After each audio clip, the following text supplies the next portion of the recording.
Welcome back to part 7 of our caravan renovation. In the last episode, we redid our kitchen bench top, so we previously had these curved edges which I didn't like, so I ended up chiseling them all off, buying some new wood from Bunnings, nailing and gluing that in. I then also used some wood putty just to level out the gaps from applying the new wood. We ended up doing the new vinyl bench top over the top of the kitchen and then also in the bedroom side tables as well. I also finished off all the architrave around the front entrance door. We installed a shower curtain and I also added some privacy screen on the bathroom window and on the front entrance door as well. We then finished off our blind brackets and installed them in with the blinds. Jen and I laid the new vinyl for the floor of the caravan. We also added a piece of this inside the entrance of the bathroom as well. We finished off all the front step as well just to make it look nice and blended with the rest of the van. We added some skirting in the bottom, so we glued and nailed this in as well. On the outside of the van we got an awning and then we also got the annex walls as well. We also got one of these little drop down side tables, and then towards the back of the van we also got 2 big storage boxes and one of these little storage bins. On the inside wall of the caravan I also installed a full length mirror as well. So make sure you keep watching because the next episode will be the last episode, and that's going to go over everything about how the caravan looks, things that we loved and things that we would change if we did it again. Okay, so you will remember in our old video, hopefully, these sort of little trim parts were not in. We had to use some crappy plastic ones because the white metal flat bars were just sold out everywhere, but we finally got them. So we've used them in places like along the tops of that extra framing that we did for the retractable door. We've gone and done them all along this part at the top of the wall as well. And then we've also gone and done it along the bottom here. Then we've also gone and done it on this side of the bathroom as well. So it's all down this strip here, all down the sides along here, at the top. It just makes it look much more flush and a little bit more modern and not as cheap as the other plasticky ones. So yeah, it looks really good now that the metal parts are all in. And then obviously finished off the same parts. Nothing's clean actually, I've still got to wipe everything down, but just did it along here to join, and then the metal on the edges as well for that side of the sink. But yeah, it looks really good now it's done. So we matched the skirting with the corner, so did the exact same size, run that cord the whole way along the roof and then siliconed the top and the bottom just so it looked nice and flush.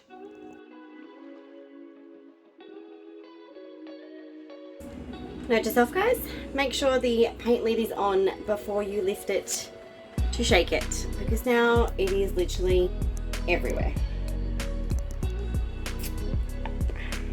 So today we've gotten a couple of things done and we still have quite a few things more to do. So we've added the microwave in, we screwed the microwave in from underneath just so that when we are on like the corrugations and things like that it shouldn't fall out. We've offset it a little bit to the side just so that we have storage for things like paper towel, chopping boards, things like that we use quite often in the caravan. Just to make a little bit more storage, because obviously as much as you can have is always great for the van. Another addition is these clotheslines. Now we actually did these retractable ones that go from one side of the bedroom to the other. We do have a way of doing this for outside, but we thought sometimes you need to hang things inside the van when you're actually driving. So they literally just pull out from one side to the other and then they lock into place.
aircon is in. I do still have some tape on there because I'm touching up some of the paint.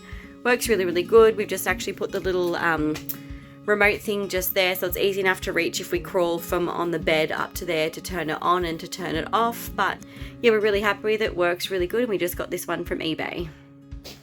So these are our old original cupboards. We just didn't find them very practical to use. They have the hanging at the top, and then you lift this bottom part out.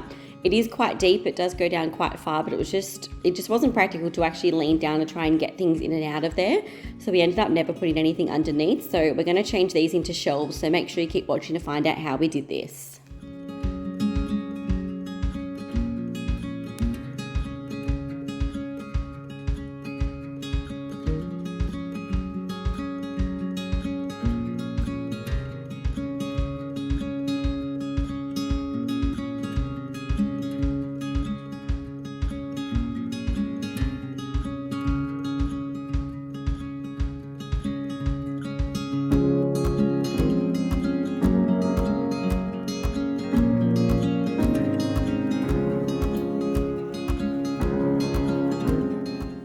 Okay, so this is what the cupboard looks like now that the shelving's done.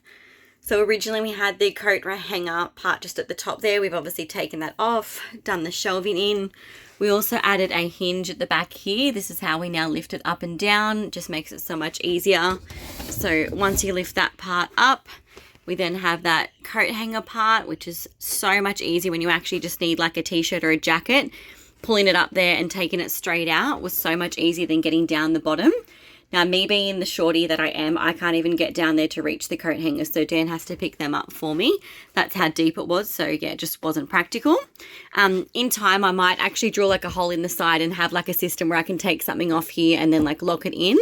But at the moment with the paint being on the sides, I think it's made it a bit thicker. It actually grips not too bad. And yeah, so that's it once it's closed. But definitely recommend the shelving instead of how it was beforehand. It's just heaps more practical. So we also added the same type of shelving on the opposite side of the bedroom in the corner cupboard. Two of them doesn't have any shelving in, but the rest of them we did put it in. Just found it much easier for things like storing socks and undies. If you put them in with this shelving part, they don't actually fall out as easy as those big sides of the cupboards. So we found that just much easier and more practical to use. Also, the little bits here that are painted white, I mainly just did that because the fibers kept coming off onto your clothes when it wasn't painted. So that's the only reason why that is white, and everything else is the same color. Okay, so these are just our little pantry sort of cupboards at the top. So we've just gone and added this little shelf in, same as what we did for the bedroom cupboards. We just found it was really hard to sort of stack things. Plus, we didn't want to buy too many actual containers to have to pull things in and out. So we just thought one of those little shelves in between would just make it so much easier. And honestly, we loved it when we took it away to Queensland. Made it so much easier. So we've done the same for this one as well. Now this one here, with it having the RCD box in, we didn't actually do a shelf in there. We just sort of left one part there so we can actually tuck away like cereal boxes and things like that that are a little bit bigger, just in like that little bit of extra section. And then I just used one of these. This is just from IKEA. It actually worked like a perfect fit for in here as well. So yeah, we just found that was much easier to be able to stack food and stuff on top. It's a tiny little bit of extra storage for a shelf in the vanity. Just added one right in the middle and just painted that a gloss so it's easy to clean over if soap and stuff spills in there. Just cut it around the pipes so you can put stuff along the top and along the bottom. And we've also got that little extra sort of hollow part at the bottom, which is just extra storage that's behind the vanity as well. I normally just shove stuff there that I don't want to be rolled everywhere if we're on corrugation. So yeah, made it nice and easy with extra storage with having the shelf in the middle.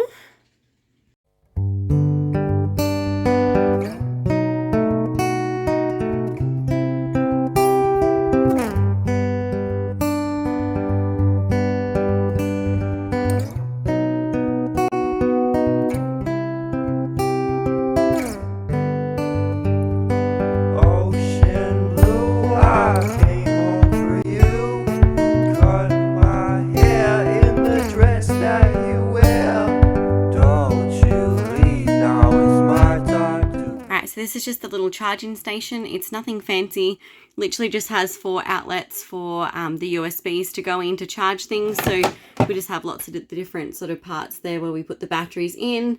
When we need to store stuff in this cupboard, we just sort of shove everything in that little hollow bit at the back there. So yeah, it's nothing fancy at all, but it does come in handy when we're charging the cameras and stuff like that and don't want them all over the bench. I'll be waiting while you're not alone. You know me, I won't be surprised if you leave out. Right, so for the Caravan electrical, we got all new lights put in, LED ones. They're all 12 volt, so all the lights in the Caravan run off 12 volt, so we can use that off the grid. In the bathroom, again, same thing, 12 volt fan, 12 volt light in there, or LED. I put in an outlet for the TV, so we can watch the telly. That's just a smart TV, so we just hotspot that from our phones and can watch whatever we want. There's no aerial connection or coax. I don't really think that's necessary these days. There's also an outlet outside to watch the TV outside. Put in air conditioner, Sirocco fans, one above me here, one above the bed, which is really handy. Got new lights above the bed, reading lights, USB points above the bed. Got all new black switches as well, and double pole black GPOs or power points, so everything matches and looks Mickey Mouse. Put in a 12 volt water pump, so we can use the water in the tank through the pump, and that goes into the shower, the vanity, and the washing sink, and that's all got hot water with the hot water system that I put in. We had a plumber check over all that as well. I'm an electrician, so all the electrical side on my end is all good. Yeah, so that's pretty much it. There's no battery in the Caravan. Basically, for a weight reason, I've wired it so it goes off the 12 volt system in the car, the dual battery system in the car that runs all this, but I also have another lithium battery that I use for the boat that we can put in here. That's a little bit better than the one in the car if we have to. There's also a solar panel that I put in, 120 watt solar panel, so that can charge either batteries when we're off grid. We have a generator that we can use to top it up as well, and the generator can also run appliances like the microwave and a few other bits and bobs in here. I think one of the lights was a 240 volt light above the kitchen sink, so that can only run off 240 volt. Yeah, that's pretty much it. Plumbing wise, I just did all the drainage underneath the van to the shower, the vanity, and the sink. A lot of it was pre-existing. I sort of just added in where I could. That's pretty much it as far as electrical and plumbing goes. Right, so in other videos you would have seen that we actually finished off the shower base just with a silicone line the whole way down the edges because there was no white metal angles at the time. But now we've obviously got them in stock because COVID being a little while ago now. So just to show what they actually look like when they're all nice and siliconed in. So it's really nice and flush, finishes it off really nicely. And then I also went and added a piece just at the end of this part of the shower base.